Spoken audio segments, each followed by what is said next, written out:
Les textes liturgiques du mardi de juillet 2024. Première lecture. Quand le Seigneur Dieu a parlé, qui refuserait d'être prophète? Émose 3, 1, 8, 4, 11, 12. Lecture du livre du prophète Émose.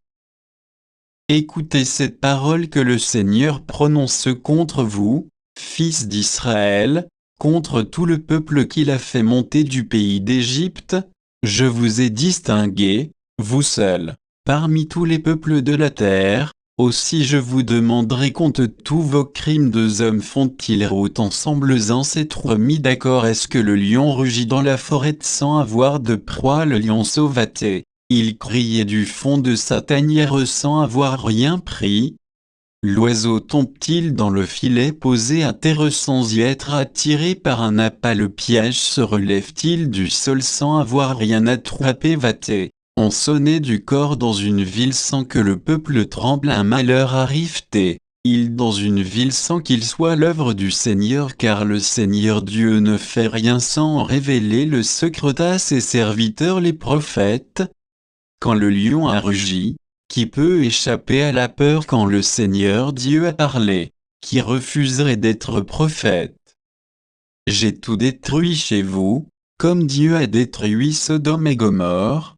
Vous étiez comme un tison sauvé de l'incendie, et vous n'êtes pas revenus à moi. Point d'exclamation. Oracle du Seigneur. C'est pourquoi, voici comment je vais te traiter, Israël, et puisque c'est ainsi que je vais te traiter, prépare-toi, Israël, à rencontrer ton Dieu. Parole du Seigneur. Psaume 5, 6 AB, 6 et 7, 8. Tu n'es pas un Dieu ami du mal, chez toi, le méchant n'est pas reçu, non, l'insensé ne tient pas devant ton regard. Tu détestes tous les malfaisants, tu extermines les menteurs, l'homme de ruse et de sang, le Seigneur le hait. Pour moi, grâce à ton amour, j'accède à ta maison, vers ton temple saint, je me prosterne, saisi de crainte. Évangile.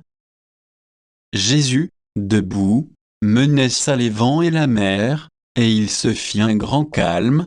Matthieu 8, 23-27. Évangile de Jésus-Christ selon saint Matthieu. En ce temps-là, comme Jésus montait dans la barque, ses disciples le suivirent, et voici que la mer devint tellement agitée que la barque était recouverte par les vagues, mais lui dormait. Les disciples s'approchèrent et le réveillèrent en disant, « Seigneur, sauve, nous sommes perdus. » Mais il leur dit, « Pourquoi êtes-vous si craintifs, hommes de peu de foi ?» Alors, Jésus, debout, menaça les vents et la mer, et il se fit un grand calme. Les gens furent saisis d'étonnement et disaient, « Quel est donc celui-ci, pour que même les vents et la mer lui obéissent ?» Acclamons la parole de Dieu.